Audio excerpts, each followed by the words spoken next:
So now I am starting exercise 5.3 and as I told you it is very simple, easy and scoring. तो आप इसको बहुत अच्छे से प्रिपेयर करिए. प्रोबेबिलिटी के मार्क्स जो है वो आपको एक प्रकार से गिफ्ट में मिलेंगे. इतने सिंपल एक्सरसाइज है. फर्स्ट क्वेश्चन मैं आपको ओरली बता देती हूँ क्योंकि मेरे एग्जाम्पल्स में ऑलरेडी इस टाइप के क्वेश्चन कवर किए. List the outcomes you can see in this experiment. एक दिया है स्पिनिंग अ व्हील. हम कहीं भी कोई गेम खेलते हैं या बो एंड एरो खेलते हैं, कुछ खेलते हैं तो उसमें एक स्पिनिंग व्हील होता है. ठीक है, उसमें कुछ अल्फ़ाबेट्स दिए हुए हैं. क्वेश्चन आपको वीडियो लेक्चर में नीचे ऑलरेडी मिल जाएगा. A D C and B. मैं आपको फिर भी डायग्राम बना देती हूँ. कुछ इस तरह से सेक्टर्स दिए हुए हैं और एक पॉइंटर है. ठीक है, हम इसको रोटेट करेंगे. रोटेट करने पे पॉइंटर कहाँ पे जाके रुकेगा वो हम गैस करेंगे.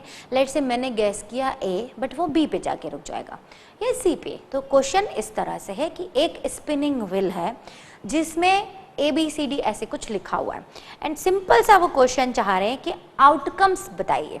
तो क्या क्या लिखा है मैं आपको बता देती हूँ. ए बी ये पॉइंटर है, सी डी. तो आउटकम्स कितने हो सकते हैं? 4. आइदर ए विल कम और B will come, C will come और डी विल कम. हमें पता नहीं क्या आएगा. तो 4 आउटकम्स होंगे. तो first question is very easy इसलिए आई एम टेकिंग ओरली. इसका आंसर होगा 4 आउटकम्स. दूसरा है टॉसिंग 2 कॉइन्स टुगेदर. मैं इसलिए नहीं करवा रही हूँ कि मैंने जस्ट अभी एग्जाम्पल कराया. व्हेन यू थ्रो और टॉस 2 कॉइन्स रेंडमली तो 4 पॉसिबिलिटीज होती हैं. जैसा मैं आपको बता चुकी हूँ, either head will come, head tail, tail head and tail tail. तो ये 4 आउटकम्स इसके भी होंगे. तो वर्बल क्वेश्चन था 2 कॉइन्स टुगेदर टॉस, तो 4 आउटकम्स विल कम. ठीक है, क्वेश्चन नंबर 2 बहुत अच्छा है, वो हम अच्छे से करेंगे क्योंकि बहुत इंपॉर्टेंट क्वेश्चन है और जनरली एग्जाम में आता है. और इसमें कुछ चेंजेस भी कर सकते हैं क्वेश्चन में बट 99% ये एग्जाम में आता है.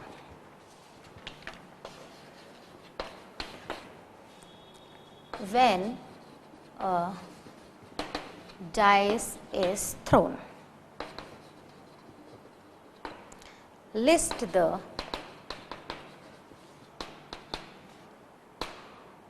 outcomes of an event of getting. तो जैसा मैंने आपको बताया क्वेश्चन बहुत ही इजी और इंटरेस्टिंग है तो हम इसको अच्छे से समझने की कोशिश करेंगे. इसके 4 केस हैं. First is a prime number. हमें केवल आउटकम्स बताने बट मैं आपको ओरली इसकी प्रोबेबिलिटी भी निकालना बताऊंगी. सबसे पहले प्राइम नंबर क्या होते हैं? Prime number means number divided by itself और 1. ऐसे नंबर जो उन्हीं से डिवाइड होते हैं या 1 से होते हैं. जैसे 2, 3, 5, 7, 11, 13, 17 एंड सो ऑन. बट हम जो केस पढ़ रहे हैं वो केवल डाइस का है. तो यहाँ में केवल 6 तक जो प्राइम नंबर्स आते हैं. 6 तक प्राइम नंबर्स कौन कौन से आते हैं? तो आप लिखेंगे outcomes of event of getting prime number is 2, 3 and 5. Why 2, 3 and 5? Because in a dice there are only 3 possible prime numbers. 2 आ सकता है, 3 आ सकता है और 5 आ सकता है. ये हो गए आउटकम्स जो हम चाहते हैं फेवरेबल. अगर मुझे इसमें प्रोबेबिलिटी निकालनी होती तो आप लिखते probability of getting prime number is. Formula लिखते पहले number of favourable outcomes upon total number of outcomes. Number of favourable outcomes count करें तो कितने हैं? 1, 2, 3 अपॉन टोटल कितने हैं? 6. तो प्रोबेबिलिटी आ गई 1/2.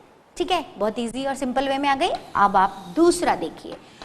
दूसरा they are telling not a prime number.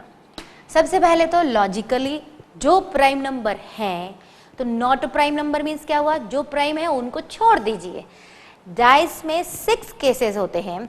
Prime वाले हटा दीजिए, तो क्या बचे? तो अब आप पूरा लिखेंगे, नंबर ऑफ फेवरेबल आउटकम्स, मैं शॉर्ट में लिख देती हूँ, आर। नॉट अ प्राइम में क्या हो गया? जो प्राइम है उनको हमने छोड़ दिया, 1, 4 एंड 6, 2, 3 एंड 5 को हमने स्किप कर दिया। तो 1, 4 एंड 6 अगेन कितने केस हो गए? 3 केस हो गए। अगर हमें इसकी प्रोबेबिलिटी निकालनी होती तो हम फॉर्मूला लगाते हैं, probability of getting not a prime number is, ये केस कितने हुए? 3 upon total number of cases कितने हैं? 6। ठीक है, तो ये दोनों बहुत इजी थे। प्राइम अगर आ गया तो नॉट अ प्राइम हमने इजीली बता दिया। Third is very interesting, number greater than 5। मेरे बताने के पहले आपने इसका आंसर निकाल लिया होगा 6। 5 से बड़ा केवल एक नंबर है, दैट इज 6। जब आप डाइस को थ्रो करेंगे और अगर हम चाहते हैं कि 5 से बड़ा नंबर आ जाए, मुझे रिक्वायरमेंट है लेट से, तो क्या आएगा? 6 आ सकता है, आएगा जरूरी नहीं है, आ सकता है।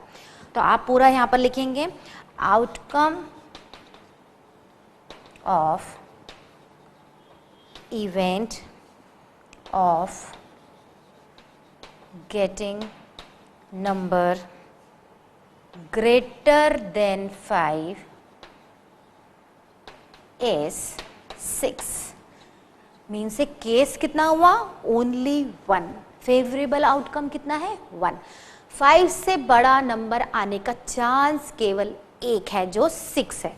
अगर मुझे इसमें प्रोबेबिलिटी निकालनी होती तो आप लिखेंगे probability of getting number greater than 5 is, मैं डैश डैश डैश लिख रही हूँ बट आप वो पूरी इवेंट लिखेंगे, फॉर्मूला लगाएंगे और आपका आंसर होगा 1/6, क्योंकि फेवरेबल केवल एक केस है और टोटल केस डाइस में कितने हैं? 6 हैं। ठीक है, अब इससे भी ज्यादा इंटरेस्टिंग इसका लास्ट वाला है, a number not greater than 5। So the fourth part is और भी ज्यादा interesting, a number not greater than 5। मुझे लिखने से पहले ही आपको क्लियर हो गया होगा, इससे पहले जो हमने सॉल्व किया नंबर ग्रेटर देन 5, वो कितना केस था? 1, कि केवल 6x ऐसा नंबर है जो 5 से बड़ा है। इसका जस्ट ऑपोजिट हो जाएगा, नंबर नॉट ग्रेटर देन 5, तो मतलब 5 से छोटा और 5 तो हो सकता है ना, 5 से बड़ा नहीं चाहिए, मतलब 6 को हम छोड़ देंगे। तो क्या क्या हो सकता है पॉसिबिलिटी? 1, 2, 3, 4 एंड 5। 5 चांसेस हो सकते हैं, या तो 1 आ सकता है या 2, 3, 4 एंड 5। तो यहाँ पर ये जो लिखा था इसका जस्ट ऑपोजिट हम लिखेंगे, पूरी थ्योरी आप लिखेंगे, outcome of getting number not greater, यहाँ पे स्पेशली मेंशन होगा नॉट ग्रेटर देन 5 इज, क्या क्या होगा? 1, 2, 3, 4 एंड 5। 5 केसेस हो गए। लेट्स से मुझे इसकी प्रोबेबिलिटी निकालनी होती, probability of this particular event, यहाँ पर आप पूरा लिखेंगे नॉट ग्रेटर देन 5। 5/6 होगी, बिकॉज 5 चांसेस हैं और 6 टोटल पॉसिबिलिटीज हैं, तो 5/6 नॉट ग्रेटर देन 5। तो स्टूडेंट ये तो बहुत ही इंटरेस्टिंग क्वेश्चन था, इसमें बहुत सारे चेंजेस कर सकते हैं। वो कह सकते हैं probability of getting even number, probability of getting odd number, probability of getting only 6, कुछ भी हो सकता है। पर आपको एक तो सारे नंबर्स की जानकारी होना चाहिए कि इवन नंबर क्या होते हैं, ऑड नंबर, प्राइम नंबर, और there are so many natural number, whole number, etcetera and etcetera. तो इस टाइप का क्वेश्चन एग्जाम में ज़रूर आता है, इस पर ज़रूर फोकस करिए। Now moving to the third question. Now third is also very good question, find the probability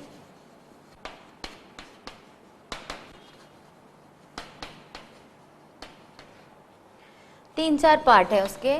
first is probability of the pointer stopping on D in question 1A, means जो हमने फर्स्ट किया था उसी से related है, of the pointer stopping on D, ठीक है, मैं डायग्राम के थ्रू क्वेश्चन रिकॉल करा देती हूँ। कुछ इस तरह का एक व्हील था, स्पिनिंग व्हील, उसमें कुछ सेक्टर्स बने हुए थे और ये ऐसा पॉइंटर था। बहुत ही सिंपल एंड ओरल क्वेश्चन है। सबसे पहले हम possible outcomes, total number of outcomes पता कर लेंगे। तो क्या क्या हो सकते हैं, पॉइंटर आइदर ए, बी, सी, डी और ए, इनमें कहीं पांचों सेक्टर्स में से कहीं भी रुक सकता है। तो 5 पॉसिबल आउटकम्स हो गए। ठीक है, तो आप लिखेंगे total number of outcomes in a spinning wheel, there are 5 pointers A, B, C and D। Means ये केसेस कितने हो गए, 5। अब हमें चाहिए probability of getting D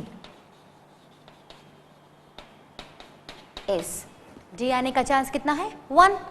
total आपको पता चल गया है कितना है, 5। तो 1/5 इज द आंसर। अगर B होता तो प्रोबेबिलिटी ऑफ गेटिंग B भी 1/5 ही होता। इसी क्वेश्चन का दूसरा पार्ट है probability of getting an S. हम यहां पर करते हैं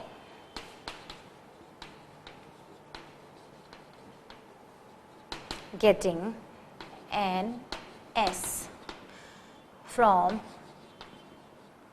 a well shuffled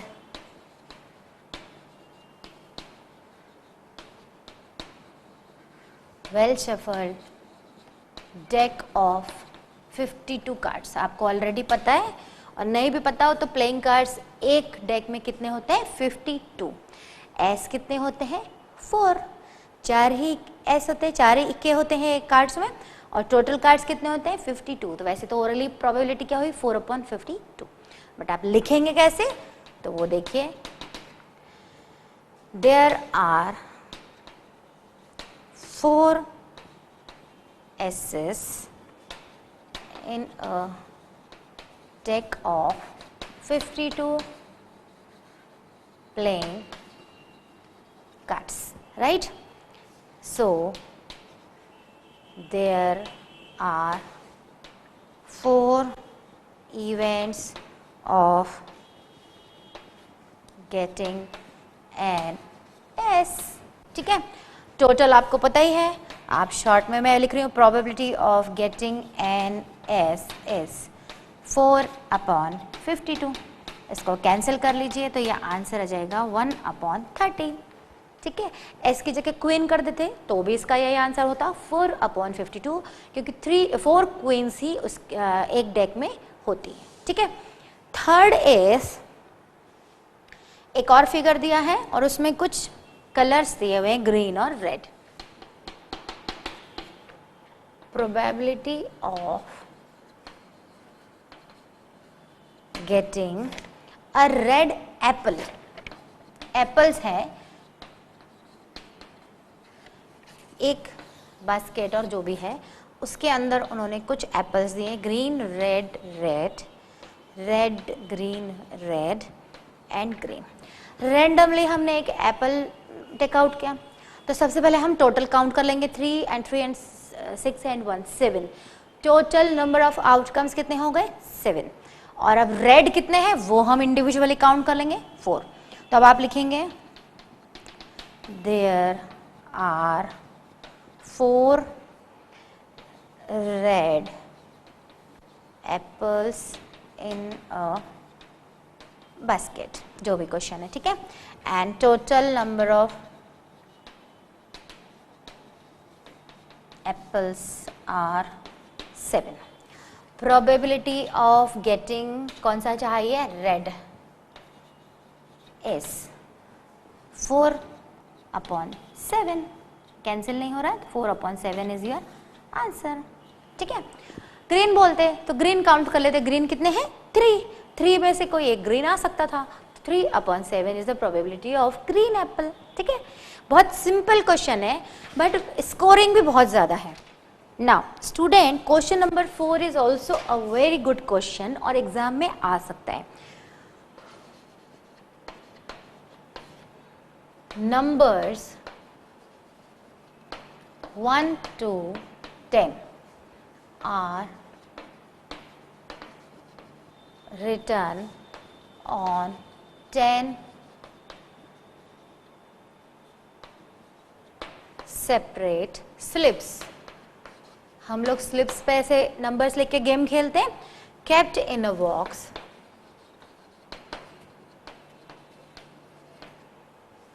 and mix well, right? And one slip is chosen. Generally हम किटीज़ वगैरह या कोई पार्टी गेम्स करते हैं, बर्थडे पे कुछ गेम्स करते हैं, डम शिराज खेलते हैं, है ना. There are so many games जिनमें हम स्लिप्स बनाते हैं.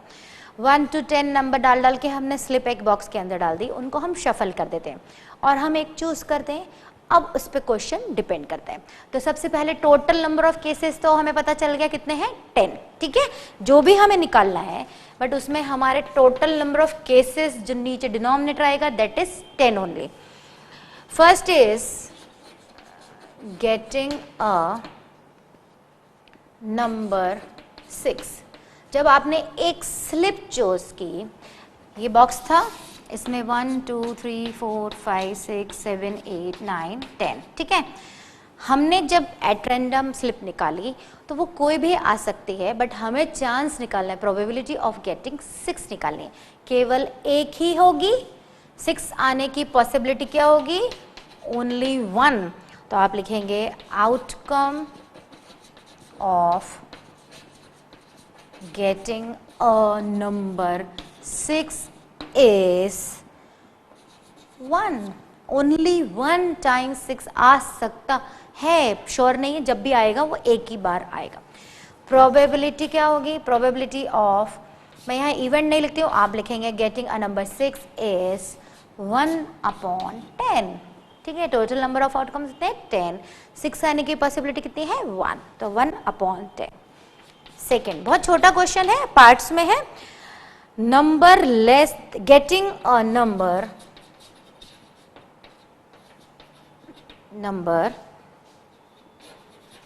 Less than 6. ये बहुत अच्छा है. Getting a number less than 6, 6 से छोटे.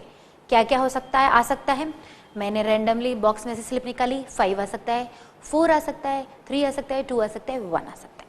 आप लिखेंगे आउटकम्स, वही के वही statement, outcomes of getting number less than 6 are 5 4 3 2 1. इनको काउंट कर लेंगे, कितने केस हो रहे हैं, 5 केसेस हो रहे हैं.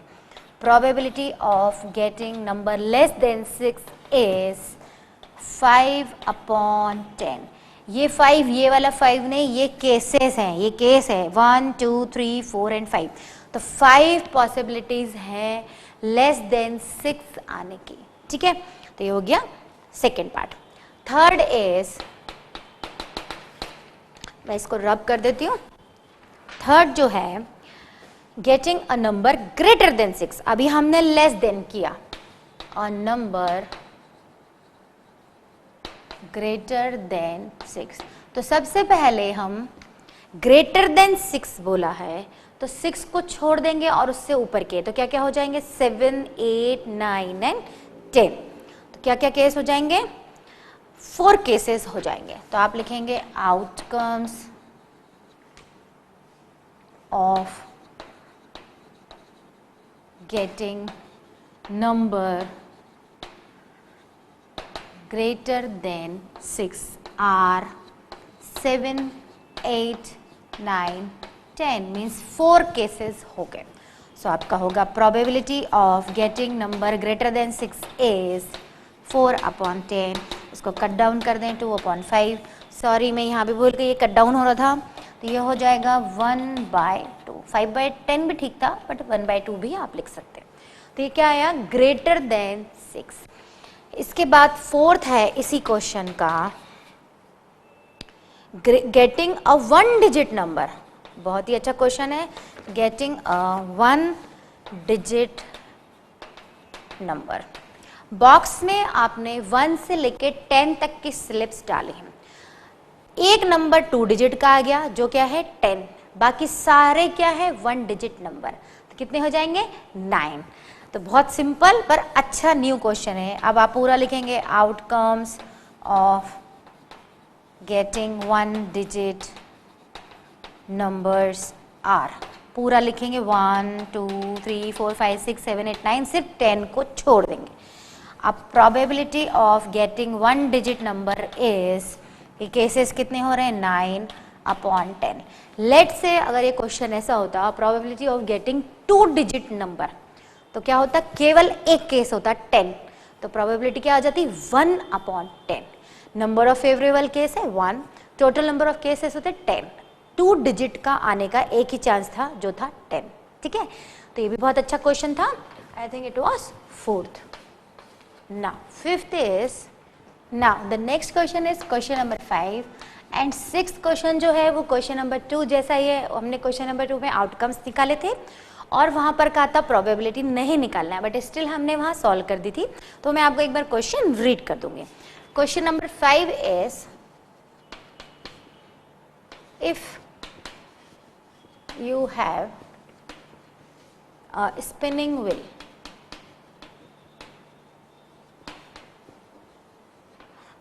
with 3 green sectors, चाहे तो हम बना सकते हैं 3 सेक्टर ग्रीन के, 1 blue sector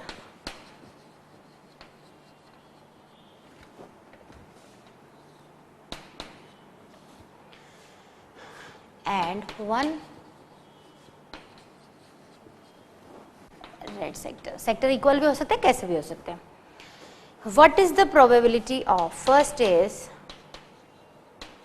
probability of getting green sector. Green कितने हैं 3। सबसे पहले हम टोटल नंबर ऑफ आउटकम्स निकाल लेंगे जो कितने होंगे 5। total number of outcomes are 3 green plus blue plus red, तो ये हो जाएगा 5 कलर्स और बॉल्स और जो भी आपको बोलना है, 5 सेक्टर्स। टोटल आपका क्या हो गया 5 सेक्टर्स। अब ग्रीन आने का, तो probability of getting green S क्या हो जाएगा 3/5।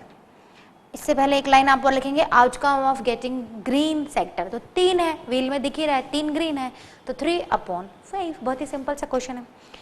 Second, what is the probability of getting non blue, non blue. Non blue का मीनिंग क्या हुआ, ब्लू को हमें छोड़ देना है, ब्लू छोड़ दिया तो कितना बचा 4। टोटल आउटकम्स कितने हैं 5 and outcomes of getting non blue, तो वो काउंट कर लीजिए कितने हो जाएंगे 4। ब्लू को हमने स्किप कर दिया, छोड़ दिया, तो 4 बचे और टोटल आपको पता है 5। Total number of outcomes are 5।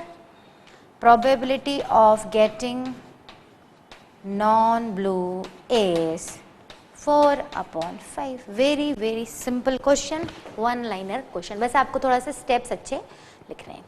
6th question मैं आपको ओरली रीड करके बता रही हूँ क्योंकि 6th जो है वो टोटली सेकेंड क्वेश्चन है। Find the probability of event in the given question 2। ठीक है, डाई थ्रो किया था हमने तो 6 पॉसिबल आउटकम्स हो गए थे, 1 2 3 4 5 एंड 6। फर्स्ट था प्राइम नंबर्स, तो प्राइम नंबर क्या थे 3 आ सकते हैं, 2 3 एंड 5, तो प्रोबेबिलिटी क्या हो जाएगी 3/6। मैंने वहां सॉल्व कर दिया है इसलिए मैं सिर्फ रीड कर रही हूँ। सेकेंड था probability of not prime, prime को छोड़ दीजिए तो क्या क्या बचा डाइस में 1 4 एंड 6, तो प्रोबेबिलिटी ऑफ नॉट प्राइम भी क्या हो जाएगा 3/6। थर्ड था only 6 is greater than 5, means greater than 5 था, probability of getting number greater than 5, तो केवल 6 ऐसा नंबर है जो ग्रेटर देन 5 है इन अ डाइस। बाकी तो बहुत सारे नंबर है 5 से ग्रेटर, बट हम एक डाइस को थ्रो करें। तो 1 केस हुआ तो 1/6। तो इसलिए मैं 6 क्वेश्चन आपको रिपीट नहीं कर रहे स्टूडेंट। ये था डेटा हैंडलिंग चैप्टर। इसमें हमने डिफरेंट चार्ट्स बनाए, फ्रीक्वेंसी को समझा। Frequency means number of occurrence, repetitions. जैसे हमारी क्लास में कई नेम जो होते हैं वो सेम होते हैं, या कई बच्चे स्टूडेंट्स हैं तो जिनकी हाइट सेम होती है, या कई स्टूडेंट्स हैं जिनका डेट ऑफ बर्थ सेम हो सकता है, या डेट भी सेम हो सकती है। तो ये जो नंबर ऑफ रिपीटेशन है दिस इज कॉल्ड फ्रीक्वेंसी। फिर मैंने आपको डेटा की इंपॉर्टेंस बताई कि एक तो डेटा होता क्या है। Data is just a information about whole world is data. उसमें से हमें जो कंसर्न टॉपिक है उससे रिलेटेड डेटा कलेक्ट करना होता है। कलेक्ट करने के भी 2 तरीके होते हैं। एक हम डायरेक्टली अगर कलेक्ट करते हैं तो प्राइमरी, किसी के थ्रू या किसी की हेल्प से करते हैं तो वो सेकेंडरी डेटा होता है। डेटा रॉ फॉर्म में रहता है, उसको हमें प्रॉपरली अरेंज करना होता है, जिसको हम बोलते हैं ग्रुप्ड करना होता है। हम क्लास इंटरवल्स बनाते हैं, क्लास इंटरवल से डेटा जो है थोड़ा अच्छे फॉर्मेट में अरेंज हो जाता है। क्लास इंटरवल्स में अरेंज करने के बाद हम डिफरेंट चार्ट्स और ग्राफ के थ्रू उसको किसी को एक्सप्लेन कर सकते हैं या खुद समझ सकते हैं। तो हमने उसके लिए pie chart, bar, histogram, frequency distribution, there are so many ways to represent the data. After data handling हमारा जो थर्ड एक्सरसाइज था ये बिल्कुल डिफरेंट टॉपिक पे बेस्ड था। It was probability. प्रोबेबिलिटी कुछ भी नहीं होती है, एक ही वर्ड में आप प्रोबेबिलिटी को एक्सप्लेन कर सकते हैं, चांसेस। क्योंकि आपको नहीं पता कि वो श्योर है कि नहीं है, पर क्या चांस है। आप बाहर जा रहे हैं तो आज रेन हो सकती है, हो भी सकती है, नहीं भी हो सकती है। तो ये probability is nothing but it's a chance, doubt, probable, most probable, ठीक है, अनसर्टेनिटी। ये सारे वर्ड जो हैं प्रोबेबिलिटी में आते हैं। प्रोबेबिलिटी सबसे सिंपलेस्ट टॉपिक होता है। इसका एक सिंपल सा फॉर्मूला होता है, जो हम चाह रहे हैं means number of favourable outcomes पता कर लीजिए जो हम निकालना चाहते हैं, और टोटल नंबर ऑफ आउटकम्स पता कर लीजिए। प्रोबेबिलिटी 1 लाइन में सॉल्व हो जाती है। तो student it was data handling and I hope आप इसमें पूरा फुल मार्क्स स्कोर करेंगे क्योंकि ये सबसे ईजी टॉपिक है।